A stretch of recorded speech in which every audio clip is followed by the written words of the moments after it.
And I just want to reiterate the importance of making sure that we are, representation and diversity is actually very important. And if we are not thinking about the race of it all, if we're not thinking about the class of it all, then you're not really down for reproductive justice. You're here for your own self-interest. Because let me tell you, these attacks have been going on since Roe v. Wade was ruled, since the ruling came out.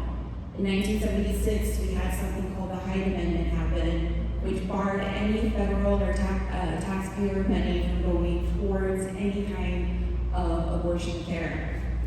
And for many leaders in some of the bigger legacy Rebro organizations, they did not fight that. Because they did not think that it mattered that poor women didn't have access to abortion through Medicaid or Medicare. They did not think it was a winning issue. And look at where we are now. We don't have Roe anymore. Now, there's a whole lot of explanation that I would have to go through in order for us to get to that point, but I'm not going to do it, sorry. But it is a domino effect. It's a ripple effect. Because these types of laws, these types of restrictions start with attacking marginalized identities. It starts with requiring parental notification for people who are under 18 who need abortion care. It starts with banning any kind of taxpayer money to help you, to cover any kind of abortion care. It starts with gag rules that say that if you get any kind of taxpayer money, you cannot talk about abortion. And these are issues that slowly chipped away at access over the years that a lot of the bigger legacy Rebro organizations ignored, because again, who was it affecting? It wasn't affecting them, it wasn't affecting the rich donors, right? We're at a point now where it's affecting the rich donors, and that's why everybody's all hands on deck. So we need to remember the canary the canary in the mine? Is that what it is? The canary in the coal mine, and that's usually the most marginalized folks. And that's why it's really important that we look at how can we bring to light and how can we educate ourselves about what are the issues that are the most vulnerable, marginalized communities in my community. What are they dealing with? How can we make that better? Because we know that when we make that better, when we center the most marginalized, the most vulnerable, everybody's taken care of. So that's what I wanted to think about ourselves. So yes, it's the race, it's the class, it's everything of it all. Of it all. Reproductive justice, right? A holistic way of advocating, and reproductive justice is a framework created by Black women, by women of color, people of color in the 90s. Sister Song named the framework because big feminism was leaving everybody out, basically. That wasn't white, middle class, feminism. So, in reproductive justice, it's not just whether or not you have abortion, it's can we have these families in safe, sustainable communities? And that's what I'm hearing you talk about. These are the leaders. These are the leaders. The South is the leading. That's more for the North. Don't forget that we are learning from how you're getting people abortions, no matter what. No matter the barriers that exist here, you're still getting people the health care they need, and it's 1 trillion thank yous and just a broken heart for what we have to endure, and many of us more than others based on the intersections. But I want to name Rosie Jimenez. We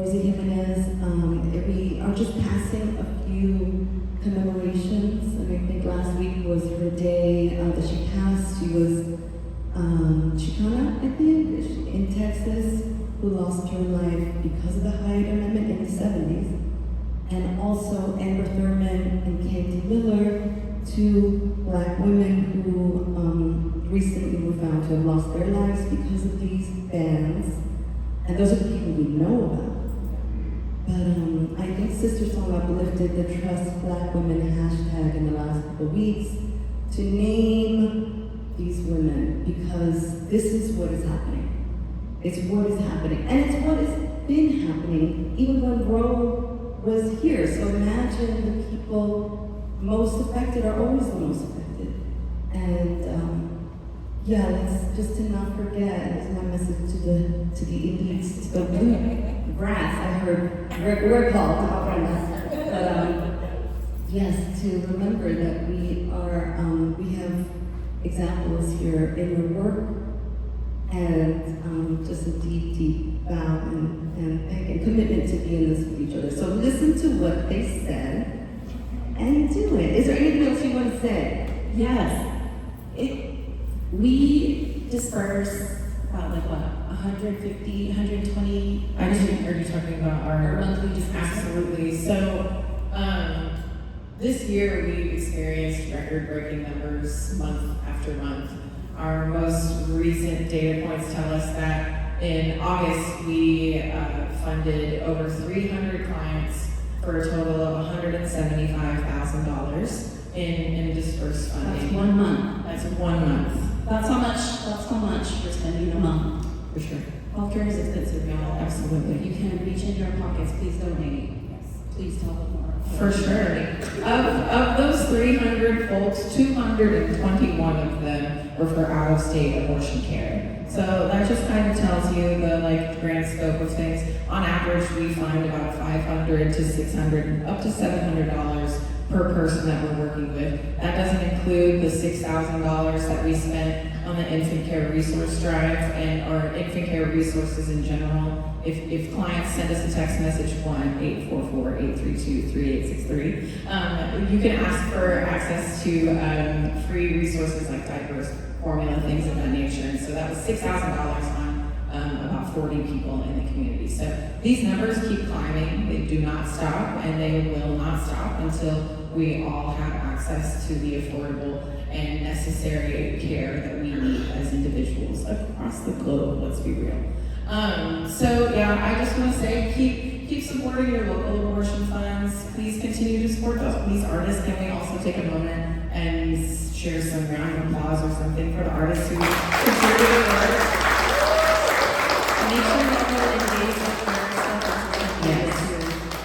Yes. A like and some engagement goes a long way with getting everybody's stuff on everybody's feed. I don't poo-poo online activism. I think it's really important, but it's another conversation. Yes, we won't get too deep into that. So yeah, support your artists, support your local funds, and also support your local organizers like Emily Edwards and Sarah. Who have done so much work to put this together, y'all.